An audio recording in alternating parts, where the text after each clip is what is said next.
So today I was going to replace my multi-encoder. It's been having a problem. Um, you'll see a little video of me explaining what the problem was. And I'd also noticed that somebody in the Yahoo forum had mentioned that just use tuner cleaner and see how that does. I wasn't too sure about the tuner cleaner part. I'd asked Temp about it, but they never got back to me, so maybe they didn't want to get into that. But I figured, once I got into the radio and kind of saw what was going on, I decided, due to the somewhat complex procedure needed to get the encoder out, I decided to go with the tuner cleaner test.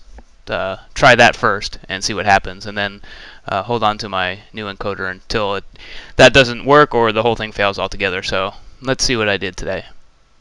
Start by removing the side screws. There's 2 screws on each side, indicated here by the red circles. This holds the top and bottom to the chassis. Now let's go ahead and move to the back side. The top and bottom both have their own set of screws on the back. These are star type screws, so you need to get a tool ready for that. Now you'll notice when you try to get the top or bottom off, there's a notch, and that notch has a screw sitting next to it, so you have to actually pull the top or bottom out away from the faceplate and then up and off. So you'll probably notice when you remove the top part of the case, you'll get a little snag. That's the speaker wire going from the speaker. It's soldered to the speaker, and then so these white wires right here that run through that black grommet and then onto those Panduit type connectors. So you'll have to disconnect the connector from the board and run it through that grommet, and then you'll be able to pull the top part of the case out. Okay, so to get the knobs off, there's 2 segments. There's the gray part and then the black part. First, you need to remove the gray part by grabbing it and pulling forward. Next, you'll need to rotate the knob until you locate the Allen screw and find the proper Allen wrench for that. Loosen it up and the knob should come right off. This is the multi-encoder knob, the internal view of it. You'll see here where the replacement you'll get is the encoder with the, you also get the nut to hold it down to the PC board, and you'll get a 3-pronged connection piece there, and you can see that here with the 3 prongs.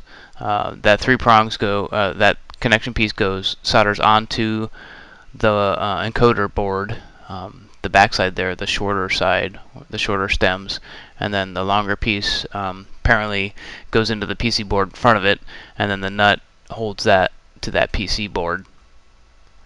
These are the 2 screws, there's 2 on each side, to release the faceplate from the chassis. If you were going to be doing this full project as far as replacing the encoder, you would need to remove these screws. Also, you would notice that there's some capacitors going from the mic socket to ground. You would also need to remove this nut and this connection piece from the chassis to allow the faceplate to be removed. Now at this point, started to notice that things were getting a little bit more complicated. Here I have a few screws indicated, circled here in red, and there's probably, I don't know, 10 visible right off the bat. Apparently that board there is held to the faceplate with these screws, and that's when it started to get to kind of show how somewhat complicated this was going to be, and started to change my mind on the path I was taking and what I was about to do. I also wanted to note that these 2 ribbon cables would also need to be removed from the board to allow the faceplate to come forward enough for you to get to all of these screws. So this picture might be a little confusing, but let's just go with it. So we got the 2 red circles there. Those are the original many screws that hold the main PC board to the faceplate.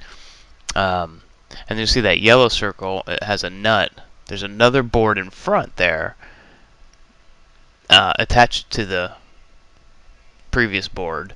The green circle, you can't see it, and I think that's where the screw was, is another screw like the red, but it's in between the board where the yellow is and the red. Then you have the blue, and there's probably, I don't know, there was 5, 6 or so.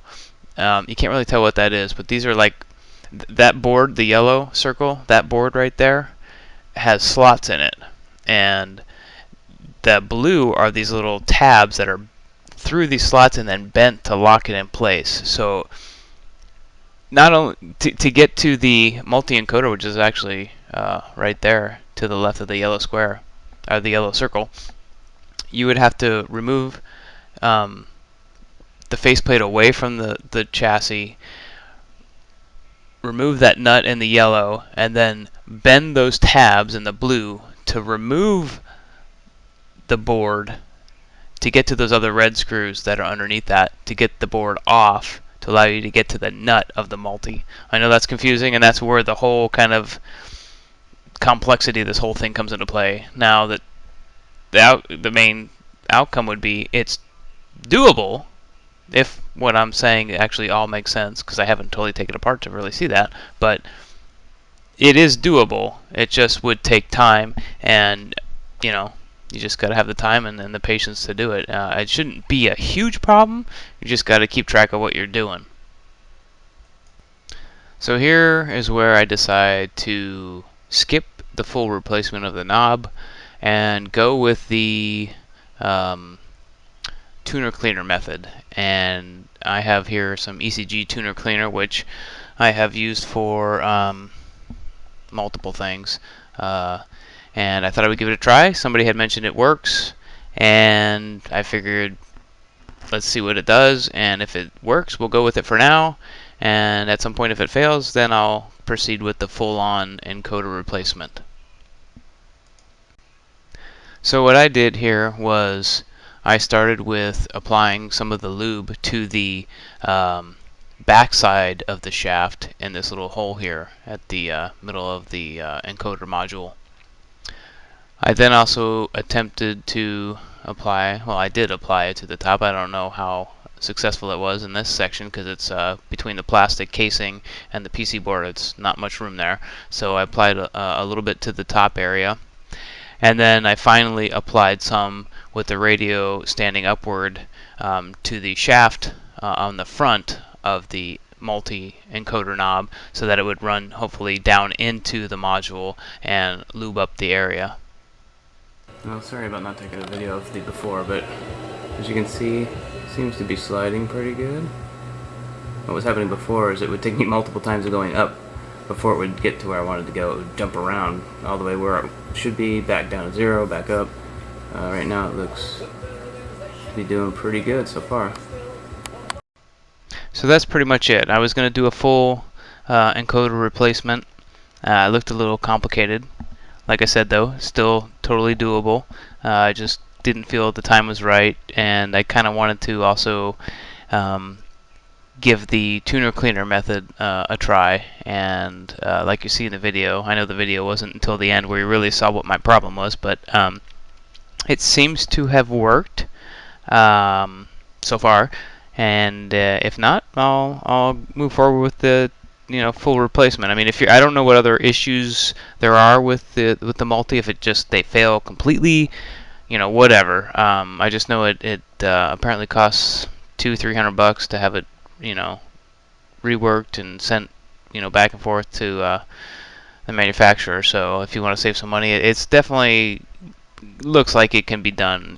Just got to take your time and take note of what you're doing. So hopefully this is somewhat helpful, and we'll see what happens from here.